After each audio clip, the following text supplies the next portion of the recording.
இன்றைக்கி நம்ம true detective சீசனோட கடைசி எபிசோடு 8 தாங்க பார்க்க போகிறோம். எபிசோடோட ஸ்டார்டிங்கே மங்களகரமாக சீரியல் கில்லர் தான் காட்டுறாங்க. கார்கோசா ஆள் அவனோட முதுகுலெல்லாம் இந்த உருண்டையை எவனோ சிம்பிளாக சூடு போட்டு வச்சுருக்காங்க. இவனோட கண் முகத்தெல்லாம் பார்க்கவே அப்படியே கொடூரமாக இருக்குதுங்க. கார்கோசா அவன் அப்பனை கட்டி போட்டு எப்படின்னா ரூமு பூரா அவரோட ரத்தத்துலேயே ரூமு பூரா எழுதி வச்சு அவரை வாயை அப்படியே தச்சு வச்சு தான் அப்பாவை மட்டும் அப்படியே வீட்டுக்குள்ளே ஓரமாக இந்த கொட்டாய்க்கு வச்சிலே அப்படியே கட்டி போட்டு ஒரு மாட்டை கட்டி போட்டு வச்சு வளர்க்குற மாதிரி அவரை கொடுமைப்படுத்தி டார்ச்சர் பண்ணிகிட்டு இருக்கான். இவன் அம்மாவும் மட்டும் வீட்டில் வாழ்கிறாங்கங்க. அப்பம் புள்ள ரிலேஷன்ஷிப்பு தான் சரியில்லைன்னு பார்த்தா இங்கிட்டு அம்மா புள்ள ரிலேஷன்ஷிப் எப்படின்னு கேளுங்களேன். சை, இதை நான் எப்படி சொல்கிறதுனே தெரியலைங்க. சொல்கிறதுக்கே வாயெல்லாம் அப்படியே கூசுது. அந்த அளவுக்கு கேவலமான விஷயத்த பண்ணுறாங்க. அதாவது தன்னை பெத்த வளர்த்த தான் அம்மாவோடவே செக்ஸு வச்சுக்கிட்டு கிடக்காங்க. ஷோ, அம்மாவும் ஒரு மாதிரி புத்தி பேத்தளிச்சு போனதுனால இவளும் கூட சேர்ந்துக்கிட்டு அவளும் செக்ஸ் வச்சுக்கிட்டு கிடக்குறா. அங்கே கட் பண்ணால் அடுத்ததாக இங்கே கடைசியாக கோலும் மாட்டியும் இவனை போட்டில் கடத்திட்டு போயிருப்பாங்கல்ல. இப்போது போட்டுக்குள்ளேயே அவருக்கு அந்த வீடியோ டேப்பை போட்டு காட்ட வீடியோவில் அந்த பச்சை குழந்தைங்களை கொடூரமாக ரேப் பண்ணுறவங்கள பார்த்து அவர் அப்படியே அலறாப்புல அப்படியே கத்துறாப்புல போட்லேயே. அப்போ கோல் இவரை துப்பாக்கி முனையில் கேட்குறாங்க, டேய் இந்த பொண்ணை நீ தானடா ஊரை விட்டு ஓடி போயிட்டான்னு சொன்னேன், மெரி ஃபாண்டினட்டு ஏன்டா அப்படி போய் சொன்னேன் அப்படின்ட்டு கேட்க அப்போ ஒரு சில உண்மைகளை அவர் சொல்கிறாருங்க. அதாவது அந்த பொண்ணோட கேஸை இவர் விசாரிக்கவே இல்லையாங்க. அதாவது அந்த ஊரை சேர்ந்த அப்போதைக்கு இருந்த ஷெரீஃபாக ஒருத்தன் இருந்திருப்பான்ல, அவன் தான் இவன்கிட்ட இந்த மாதிரி அவள் ஊரை விட்டு ஓடி போயிட்டான்னு ரெக்கார்டில் எழுதுறா அப்படின்னு சொல்லியிருக்காப்புல. இவனும் அந்த ஷெரீஃபோட நல்ல பழக்கன்றதால அவன் சொன்னதை அப்படியே நம்பி கேஸ் ஃபைலில் எழுதி வச்சுருந்துருக்கான். கேஸை க்ளோஸ் பண்ணியிருந்திருக்காங்க. ஆனால் இவன் சொன்ன அந்த ஷெரீஃபு இப்போ ரீசண்டாக ஒரு சம்பவத்தில் இறந்து போயிட்டாப்புல.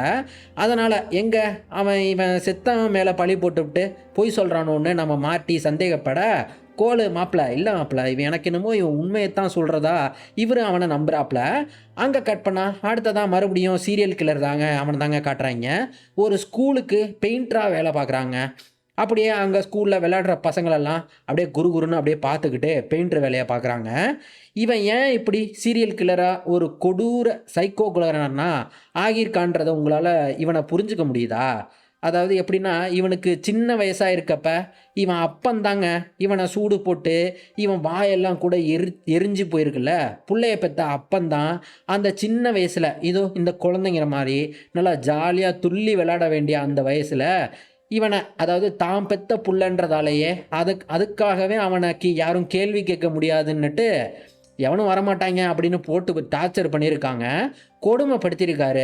அதாங்க இவன் இப்போது அதே மாதிரி அப்பன் இவனை டார்ச்சர் பண்ண மாதிரி இவனால் சின்ன வயசில் இதோ இந்த மாதிரி சந்தோஷமாக விளையாட முடியலன்னுட்டு இப்போ ஊருக்குள்ளே இருக்க மற்ற குழந்தைங்கள, அதுவும் சந்தோஷமாக விளாட்ற குழந்தைங்களா பார்த்து கடத்திட்டு போய் கொடுமைப்படுத்தி கொண்டுக்கிட்டு கிடக்கான். இவனை பார்த்து நம்ம ஒன்றும் பாவப்படணுன்னோ இல்லை இந்த கரிசன கூதியெல்லாம் காட்டணும்னு நான் உங்ககிட்ட கேட்கலங்க.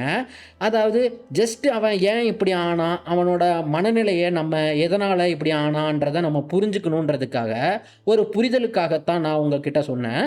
அடுத்ததாக இங்கிட்டு இந்த பக்கம் இவரை விசாரித்து பார்த்துட்டு இவன் அந்த சைக்கோ கில்லர் இல்லை போல் இருக்கு அப்படின்னு தெரிஞ்சு விட்டுவிட்டு போக, அங்கே இவங்க இப்போ ப்ரெசண்ட்டில் இந்த ஆள் ஊர் ஷெரீஃபாக இருக்கான் இல்லையா, அதுக்குன்னு எங்கே இவனை விட்டுட்டு போனால் கடத்திட்டு போனதுக்காக நம்ம ஆட்களை உள்ளே வச்சுருவாங்களோன்னு நம்ம ஆளுங்க பயப்படுறாங்க. அதுக்குன்னு அவரை மிரட்டுறாங்கங்க. அவர் இருங்கடி உங்களெல்லாம் வச்சு செய்கிறண்டின்னுட்டு இருக்காரு. அப்போ கோல் அசையாதரா, என் ஆள் உன்னை டார்கெட் பண்ணுறான், அசந்தினா ஸ்னைப்பரால் உன்னை சுட்டுடுவான்னு சும்மா லுலுலாக்கி மிரட்டி பார்க்குறாரு. அப்போ இவர் கோலு சொல்கிறத சட்டை கூட பண்ணாமல் போக கோலுங்க அப்படி கையை காட்டு இப்படி சிக்னல் கொடுத்ததும் அப்போ உண்மையிலே யாரோ சுடுறாங்கங்க. இவர் சுடுறதுல பக்கத்தில் தான் சுட்டுட்ருக்காங்க. இவன் கார் தாங்க சுடுறாங்க. அட்டிக்கு கண்ணு ஸ்னைப்பருங்கிறதால அப்படியே காரு கீரெலாம் அப்படியே நொறுங்கி போயிடுது.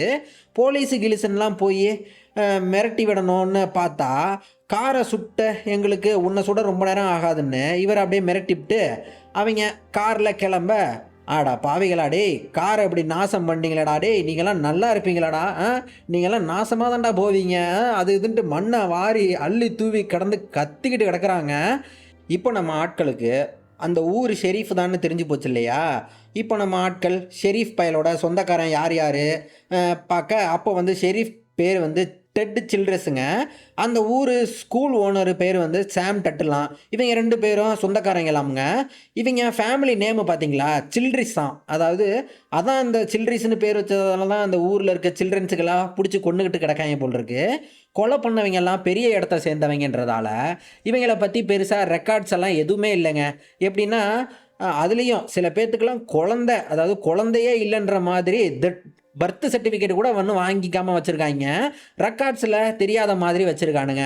அதுக்குன்னு நம்ம கோல் இவன் தான் பெரிய அறிவாளியாச்சு இல்லையா, சரி ஏதாச்சும் நல்ல ஐடியாவாக சொல்கிறானான்னு பார்த்தா, வா மாப்பிள்ள வா, பழைய கேஸ் ஃபைலெல்லாம் எடுத்து ஒன்று ஒன்றா எடுத்து உட்காந்து பார்ப்போம் அப்படின்ற மாதிரி கூப்பிட்றாங்க.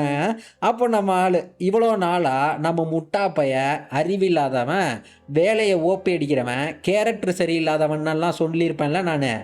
ஆனால் இங்கேங்க மார்ட்டி இவன் தான் இப்போ தான் சொல்கிறான், டே அந்த ஃபோட்டோவை பாரு, ஏன் இதில் இந்த சீரியல் கில்லரோட காது பச்சை கலரில் இருக்குது. அப்போ கோலுங்க அவன் கிடந்து பெணாத்திக்கிட்டு கிடக்கான், அது இதுன்ட்டு கிடக்கிறான். அப்போ மார்ட்டி தாங்க எதையோ தேடி எடுக்கிறாப்புல ஃபைலில். என்னன்னு பார்த்தா இவங்க மொத வேலை பார்த்த அந்த லேங்குன்ற பொண்ணு கேஸில் விசாரணை அப்போ நம்ம கோலு கூட ஒரு வீட்டை சந்தேகப்பட்டு ஃபோட்டோ எடுத்திருப்பான்ல, இப்போ அதை மாட்டி இதை காட்டி, மாப்பிள்ள நம்ம ஊரில் எவனுமே பச்சை கலரில் வீட்டை வந்து பெயிண்ட் பண்ணவே மாட்டான், அதுவும் இல்லாமல் இந்த ஃபோட்டோவை வரைஞ்சி அடையாளம் காட்டின பொண்ணு சொன்ன தேதியும் இந்த வீட்டை கட்டின வருஷமும் மேட்ச் ஆகுதுன்னு தெரிய வந்திருக்குதுங்க. ஸோ நம்ம தேடுற சீரியல் கில்லர் ஏன் இந்த வீட்டை பெயிண்ட் பண்ணவனா இருக்கக்கூடாதுன்னு கேட்க, நம்ம கோலம் அடடா இது இவ்வளோ நாளாக நமக்கு மண்டைக்கு பிடிபடலையேடா, அடே வில்லேஜ் விஞ்ஞானி இவ்வளோ நாளாக எங்கடா ராஜா இருந்தேன்ற மாதிரியே அவனை பார்க்குறாப்லங்க. அவனும் நானும் கூடவே தானேடா இருந்தேன் அப்படின்ற மாதிரியே போயிட்டுருக்கான். அப்புறம் நம்ம ஆட்கள் போயிட்டு அந்த வீட்டு ஓனரை விசாரிக்கிறதுக்காக ஒன்றா காரில் போகையில் அங்கே மார்ட்டிங்க காரில் போகிறப்பவே அப்படியே கோலோட லைட்டாக பேச்சா போடுறான். என்னன்னு பார்த்தா இவங்க நல்ல இது ஒரு பயங்கரமான நல்ல ஒரு கான்வர்சேஷனாக போகுங்க. அதாவது கடைசியாக இவங்க சண்டை போட்டு பிரிஞ்சு போயிருப்பாங்கல்ல, அதை பற்றி பேசிக்கிறாங்கங்க.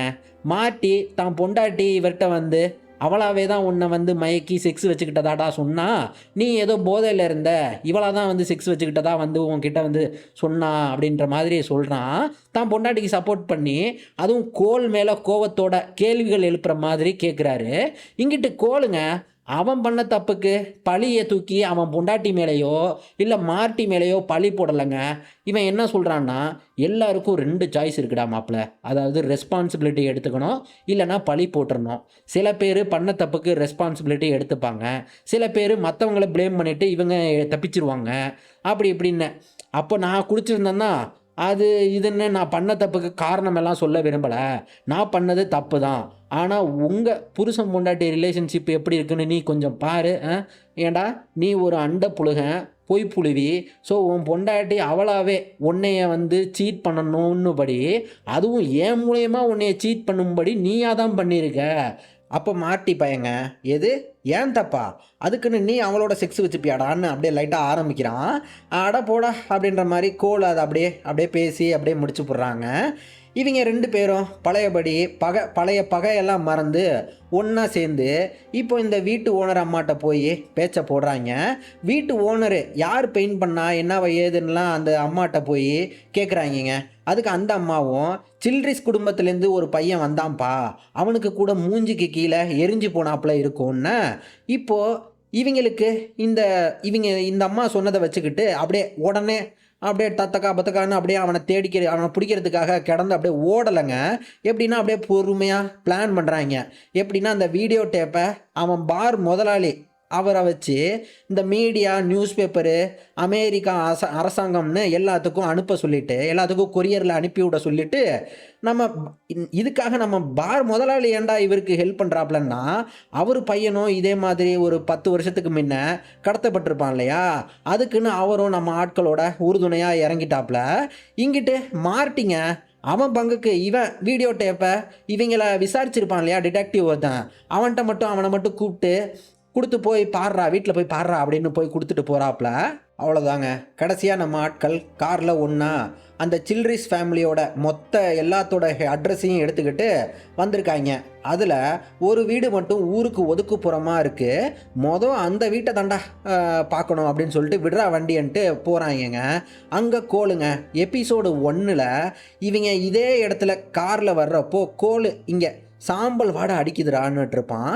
இப்போவும் அதே மாதிரி சாம்பல் வாடை அடிக்குதுடா அப்படின்றான். வீட்டுக்கு வந்துட்டாங்கங்க. அங்கே கோலுக்கு வீட்டை பார்த்தோன்னே அவனுக்கு கட் ஃபீலிங் உள்ளுணர்வுகள் சொல்லிருச்சு, இதான் சீரியல் கில்லர் வீடுன்னு. மாட்டிய போலீஸுக்கு கால் பண்ணுறா போடுறா மாப்பிள்ள அப்படின்ட்டு சொல்லிட்டு போகிறான். இங்கிட்டு பார்த்தா வீடு வேற காட்டுக்குள்ளே இருக்குது இல்லையா, அதனால் செல்ஃபோன் டவரு சிக்னல் வேற கிடைக்கலைங்க. சிக்னல் கிடைக்கல.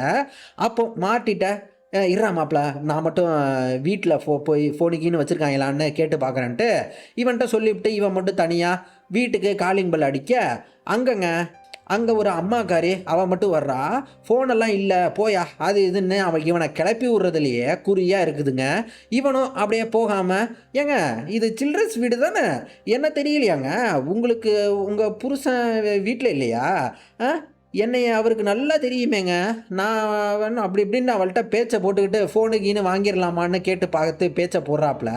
இங்கிட்டு கோலை மட்டும் தனியாக வீட்டுக்கு வெளியில் அப்படியே ஒரு மாதிரியாக நின்றுக்கிட்டே நிற்கிறாங்க.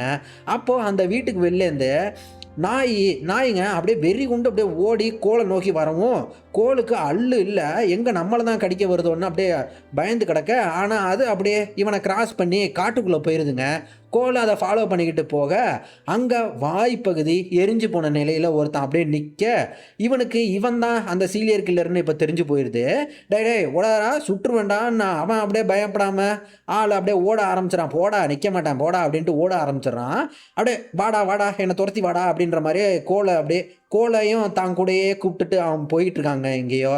இங்கிட்டு மாட்டி ஒரு கட்டத்தில் கடுப்பாகி அவளை பேச்சை போட்டுக்கிட்டு இருக்காம பொண்ணுகின்னெல்லாம் பார்க்காம வீட்டு கதவை உடச்சிக்கிட்டு போயிட்டு அவள்கிட்ட மிரட்டி கேட்குறாப்புல, ஃபோன் எங்கடி, வீட்டில் ஒரு இவ்வளோ பெரிய வீட்டை வச்சுருக்க ஒரு ஃபோன் கூட இல்லையா, அது இதுன்னு கன்னை காட்டி மிரட்டுறாங்க. அவள் பார்த்தீங்கன்னா கொஞ்சம் புத்தி பேத்தளிச்சவ இல்லையா, அதுக்குன்னு கன்னை காட்டி பயப்படாமல் அப்படியே சிரித்து பேசுகிறா. கோலு மாட்டி மாப்பிள்ள இங்கே வாடான்னு கத்துறாங்க, சத்தம் கேட்குது. இவனும் வீட்டை விட்டு வெளியில் கோலை நோக்கி வர, அப்போ அங்கே கெரேஜுக்குள்ளே போய் சும்மா ஒரு எட்டு பார்க்குறாங்க. அங்கே இந்த புள்ளைய பெற்ற மகராசன் சில்ட்ரிஸ் ஐயா அவர் அப்படியே வாய் தச்சு கொடுமைப்படுத்தப்படுத்த நிலையில் அப்படியே உசுரை கையில் பிடிச்சிக்கிட்டு படுத்து கிடக்கிறத பார்க்குறாங்க. பார்த்துட்டு மறுபடியும் கோலை நோக்கி அவனும் அந்த காட்டுக்குள்ளேயே வந்துட்டாருங்க. இங்கே கோலு மட்டும் அந்த சீரியல் கில்லரை அப்படியே துரத்துக்கிட்டே இவன் மட்டும் தனியாக நல்லா தூரம் வந்துட்டான். இந்த இடமே பார்க்குறதுக்கு அப்படியே பயந்து வருதுங்க. எப்படின்னா நிலத்துக்கு கீழே அங்கே ஏதோ சுரங்கம் மாதிரியே கட்டி அங்கங்கே ஒரு மாதிரி குழியுமா புதராக இருக்குது. அதில் ஒரே மரக்கிளைகளாக மூடப்பட்டிருக்குதுங்க. அங்கங்கே குச்சியும் குண்டுமா அப்படியே தொங்கிட்டு வேற கிடக்குது. கோலை கன்னை அப்படியே ரெடியாக தயார் நிலையில் வச்சுக்கிட்டு அப்படியே ஒவ்வொரு இடமா அப்படியே ஒவ்வொரு டனலாக அப்படியே பொத்துனாப்பில் சீரியல் கில்லரை தேட, அப்போ அங்கங்க இந்த சீரியல் கில்லர் குரலை மட்டும் கேட்குது. இடம் எப்படின்னா இடம் நிலத்துக்கு கீழே இருக்கிறதால அவன் குரல் அப்படியே எக்கோ அடிக்குது வேற. எப்படின்னா இங்கே தாண்டா இருக்கேன், வாடா ரைட்டில் வாடா உள்ளே வாடா கிட்ட வந்துட்ட பாரு வா அப்படின்ட்டு கத்துறான். கதையை பார்க்குற நமக்கே ஒரு மாதிரி இருக்குதுல்ல. அங்கே ஐயோ இவன் பேசுகிறதும் இந்த இடமும் ஒத்தையில் நிற்க அவனுக்கு நம்ம கோலுக்கு எப்படி இருக்கும். ஐயோ அப்படியே பயத்தை மனசுக்குள்ளேயே வச்சுக்கிட்டு எங்கே பின்னாடி இருந்து டக்குன்னு வந்துடுவானோ, பார்க்காத சமயமாக பார்த்து வந்துடுவானோன்னு கண்ணை வேற ஆள் அப்படியே புரடிக்கு பின்னாடியும் வச்சுக்கிட்டு அப்பப்போ வச்சுக்கிட்டு அங்கே கேவலு உச்ச கட்டத்தில் பயத்தில் அங்கேயே தனியாக சுற்றிக்கிட்டு கிடக்காங்க. அப்போ அங்கே ஒரு பெரிய இடங்க டனலுக்குள்ளேருந்து பெரிய வெட்ட வெளி பகுதி மாதிரி வந்துருச்சு. அங்கே கோலுக்குங்க இவனுக்கு அப்பப்போ எப்பயாச்சும் இந்த விஷுவல்ஸ் வரும்லாம் சொல்லியிருப்பேன்ல, இப்போன்னு பார்த்து அங்கன்னு விஷுவல்ஸ் பெரிய பிளாக் ஹோல் மாதிரி வர்ற கோழி இதை பார்த்து ஆள் அப்படியே நல்லா டிஸ்ட்ராக்ட் ஆகி பேன்னு பார்த்துக்கிட்டு இருக்க சீரியல் கில்லர்னு பின்னாலேருந்து வந்துட்டாங்க. கத்தியை வயிற்றுலேயே இறக்கிட்டாங்க. குத்தி அப்படியே நம்ம கோலை அப்படியே வயிற்றுக்குள்ளே கத்தியை குத்தி அப்படியே ஒரு இன்ச்சு மேலேயே ஏர்லேயே அப்படியே தூக்கி இப்படி நிறுத்திட்டான். அப்படியே தூக்கி மேலே வச்சு அப்படியே கத்தியை வச்சு அறுத்துக்கிட்டு கிடக்கிறாங்க. கடந்து நல்லா சரன்னு அறுத்துக்கிட்டான். அப்போ கோலுங்க உடம்புல இருக்க கொஞ்சோண்டு தெம்பை அப்படியே திரட்டி மண்டையை வச்சு அவன் மண்டையில் நல்லா முட்டுன்னு மோதவும் தான் இவனை விடுறான். கோலு கொஞ்சமாக ஆசுவாசம் ஆகிறதுக்குள்ளே மறுபடியும் வந்துட்டாங்க. கோடாலியை அப்படியே கோலை பார்த்து அப்படியே ஓங்கிட்டான். அப்போ மாட்டி வந்துட்டாங்க. சீரியல் கில்லராக சுட்டுப்புடுறான். தோள்பட்டை கிட்ட தான் சுட்டுருக்கான். ஆள் இன்னும் சாகலை. கோடாலியை இவன் என்ன பண்ணிட்டான், கோடாலியை மாட்டியை விட்டு அடிச்சிட்டாங்க. கோடாலி மாட்டி நெஞ்சிலேயே இறங்கிருச்சு. குத்தினதை அதை அப்படியே பேத்து வேற அப்படியே எடுக்கிறான். மாட்டி நெஞ்சிலேருந்து அப்படியே கோடாலியை பேத்து எடுக்கிறாங்க. இவனை கொல்ல ஒரு கட்டத்தில் அந்த கோடாலியை அப்படியே மேலே தூக்கிட்டாங்க. கொஞ்சம் விட்டுருந்தா கொண்டிருப்பான். மாட்டியும் முடிஞ்சிருச்சுடா, அவ்வளோதான்டான்ட்டு அப்படியே வானத்தை பார்த்துட்டாப்புல ஆள் செத்துட்டோன்னு. அப்போ கோலுங்க சீரியல் கில்லர் தலையிலே சுட்டுட்டாங்க. சீரியல் கில்லரு மண்டை செதறி அங்கே செத்து போகிறான். இங்கே கோலு இப்போ சொல்கிறாங்க, மச்சான் இங்கே நல்லா நல்லா கிழிச்சிட்டான்டா வைத்த, அவ்வளோதான்டா மச்சான் செத்து போயிடுவான் போல் இருக்கு, அப்படி இப்படின்ட்டு இருக்கான். மாட்டியும் இவனை காப்பாற்ற முடியாமல் அப்படியே அழுதபடியே. அதுவும் இல்லாமல் இங்கே நம்ம ஆட்கள் போலீஸுக்கு ஃபோன் வேற பண்ணாமல் சிக்னல் கிடைக்காம போயிருக்கோம் இல்லையா. இவங்க என்னதான் இந்த சீரியல் கில்லரை கொண்டு இருந்தாலும் கடைசியாக இவங்க காப்பாற்ற முடியாமல், யாருமே இவங்களை காப்பாற்ற முடியாமல் நாதி இல்லாமல் நண்பர்கள் 2 பேரும் அங்கேயே அடிபட்டு உசுரை கையில் பிடிச்சிட்டு கிடக்குறாங்கங்க. அப்போது அங்கே சீரியல் கில்லர் வீட்டுக்கு போலீஸ் வந்துட்டாங்க. நம்ம டிடெக்டிவ் தாங்க போலீஸை கூப்பிட்டு வந்திருக்காப்புல. அப்படியே கன்னு ஃப்ளார் கன்னை வச்சு அவங்க வானத்தை பார்த்து சுடவும், டே நாங்கள் இங்கே கிடக்கோண்டா அப்படின்னு மாற்றி கத்தவும் தாங்க நம்ம ஆட்களை காப்பாற்றிட்டாங்க. ஹாஸ்பிட்டலில் மாட்டி அவன் குடும்பம் குட்டின்னு எல்லாம் வந்துட்டாங்க. ஆனால் இங்கிட்டு ரஸ்ட்டு கோலுக்குங்க ஒத்தையில் அனாதையாக கிடக்கதை காட்டுறாங்க. ஆள் கோமாவில் இருக்கானாங்க. பொழைப்பானா என்னன்னு தெரியலையாம். வானத்தை பார்த்தபடி நட்சத்திரங்களுக்கு முன்னாடி உசுருக்கு பிச்சை கேட்குற மாதிரி அப்படியே போட்டு போயிருக்கானுங்க. உசுருக்கு போடாட்டிக்கிட்டு இருக்காப்புல. அப்புறம் சில நாட்களுக்கு அப்புறம் காட்டுறாங்கங்க, கண்ணை முழிச்சிட்டான் கோலு. ஆனால் மாட்டி தாங்க இவனுக்காக இவனை பார்க்க வந்திருக்கான். அப்படியும் அழுதுகிட்டு மச்சான் மச்சான் கிச்சான் அப்படியே இந்த சென்டிமெண்ட்டு பேச்செல்லாம் போடாமல் டேய் போடான்ற மாதிரி அப்படியே ஒருத்தனுக்கு ஒருத்தன் வீராப்பை காட்டிக்கிறாங்க. கொஞ்ச நாளுக்கு அப்புறம் ஹாஸ்பிட்டல்லேருந்து டிஸ்சார்ஜ் ஆகி, அவங்க டிஸ்சார்ஜ் பண்ணலை, இவங்களாவே டிஸ்சார்ஜ் பண்ணிக்கிறாங்க. எப்பா சாமி இந்த இடத்த விட்டு முதல்ல எப்படியாச்சும் வெளில ஓடிடணும்டா அப்படின்ற மாதிரியே கோலு மாட்டியை கூப்பிட்டு போக சொல்கிறான். அப்போ கோலுங்க சொல்கிறாப்புல என்னென்னா, செத்து பொழைச்சிருப்பான் இல்லையா கோமாவில் கிடக்கிறப்போ, அங்கே சாவுக்கும் அந்த வாழ்வுக்கும் நடுவில் இருக்க சின்ன கேப்புக்கு நடுவில் அவன் அங்கே இருந்தப்போ அங்கே இவன் பொண்ணு வந்தாலாம்ங்க. சொல்கிறான், அவளோட அன்பை என்னால் உணர முடிஞ்சதுடா. இருந்தாலும் பொண்ணுக்கிட்ட போகணுன்னா உசுரை விட்டு செத்து போகணும் இல்லையா. ஆனால் இவன் தான் பொண்ணை அங்கேயே விட்டுவிட்டு உசுரை காப்பாற்றிக்கிட்டு இங்கே வந்துட்டதா சொல்லி அழுகிறாப்புல. ஏன்டா கண்ணு முழிச்சேன், நானும் செத்து என் பொண்ணுக்கிட்டேயே போயிருக்கலான்னு அழுகிறாரு. அப்போ மாட்டிங்க மச்சான், நீ வானத்தை பார்த்து ஸ்டாரை வச்சு கதையெல்லாம் சொல்லுவேல்ல அப்படின்னு சொல்லியிருக்கியே என்கிட்ட ஒரு தடவை. இப்போ ஒரு தடவை அந்த கதையை சொல்கிறா மச்சான் அப்படின்னு கோலு அழுகையை அடக்கிக்கிட்டு சொல்கிறாப்புலங்க. அதாவது வானத்தை காட்டி சொல்கிறாரு, நம்ம இந்த சீரியல் கில்லரை கொன்ன கதை, அப்புறம் இந்த ஊரில் இந்த உலகத்தில் இருக்க மற்ற மனிதர்களோட கதை, இதெல்லாம் விடவும் மூத்த கதை இது தாண்டா அப்படின்ட்டு இந்த ஸ்டாரை காட்டி சொல்கிறாப்புல. அதாவது என்னென்னா, வெளிச்சத்துக்கும் இருளுக்கும் நடுவில் இருக்க இந்த கதை தான் மூத்த கதை அப்படின்னு சொல்கிறாப்புல. வழக்கமாக நம்ம கோல் மட்டும்தானே இந்த மாதிரி டீப் டாக்லாம் பண்ணுவான். இப்போது மாட்டியும் கூட சேர்ந்து சொல்கிறாங்க, வானத்தை பார்த்து வெளிச்சத்தை விட இருள் தாண்டா அதிகமாக இருக்குது அப்படின்றான். முதல்ல கொஞ்ச நேரத்துக்கு ஆமாண்டா நீ சொன்னதும் கரெக்டு தான், இருள் தான் அதிகமாக இருக்குது அப்படின்னு சொல்லிட்டு டக்குன்னு இவன் டக்குன்னு பேச்ச மாத்திரான். அதாவது மச்சான் எனக்கு என்னமோ நீ பார்க்குற பார்வையே தப்பாக இருக்குடா மாப்பிள்ள அப்படின்னு சொல்லிட்டு இவர் கடைசியாக ஒன்று சொல்கிறாப்லங்க, வானம் பூரா டார்க்னஸ், அதாவது இருள் அதிகமாக இருக்குல்ல, ஸோ நீ என்கிட்ட எப்படா வெளிச்சம் ஜெயிச்சதுன்னு கேட்டினா, ஒன்ஸ் இந்த பிரபஞ்சம் உண்டானப்போ பிரபஞ்சம் முழுக்க இருட்டாக தானே இருந்துச்சு. ஆனால் இப்போ பாரு வானத்தை நிறைய ஸ்டாரு வெளிச்சம்லாம் வந்திருக்கு இல்லையா, அந்த மாதிரி தாண்டா இப்போ இந்த உலகத்தில் பொய்களில் வாழ்க்கையை வாழுற அந்த ஈவில் பீப்புள் என்னதான் உலகத்தில் அவங்க மெஜாரிட்டியாக அதிகப்படியாக இருந்தாலும் கடைசியாக ஜெயிக்கிறது பார்த்தீங்கன்னா எப்போவுமே உண்மையின் பேரில் வாழக்கூடிய அந்த மக்கள் தான் எப்போவும் கடைசியாக ஜெயிப்பாங்க அப்படின்னு சொல்கிறாப்புலங்க. அங்கே இந்த ட்ரூ டிடெக்டிவ் சீசன் 1 முடிவடையுதுங்க. அவ்வளோதான், சீசன் 1 மட்டும்தான் போதுங்க. ஏன்னு பார்த்தா சீசன் 1 தான் நல்லாயிருக்கும், இனி வரும் சீசன்லாம் அவ்வளோவா நல்லா இருக்காது. ஸோ இதோட இந்த ட்ரூ டிடெக்டிவ் வெப் சீரிஸை நானும் முடிச்சுக்கிறேன். மீண்டும் நான் பழையபடி படங்கள்லேயே குதிக்க போகிறாங்க. அதுவும் அடுத்த வாரம் வேற காதலர் தினம் வரப்போகுது. கண்டார ஒளி காதல் இருங்கடி இருங்க, பொண்ணு மாப்பிள்ளைகளா வரேன் வரேன் அப்படின்ட்டு உங்களுக்காகவே, அதுவும் காதலர் தினம் வாரம் ஃபுல்லாக அந்த காதலோட டார்க் சைடில் சொல்லக்கூடிய காதல் படங்கள்லாம் வச்சு வச்சு, அதுவும் காதலை வச்சு செய்யக்கூடிய அந்த படங்களெல்லாம் சூஸ் பண்ணி நான் உங்களை வந்து சந்திக்கிறேன். சாரி, அதாவது நான் உங்களை வந்து செய்கிறேன். வாங்க வாங்க.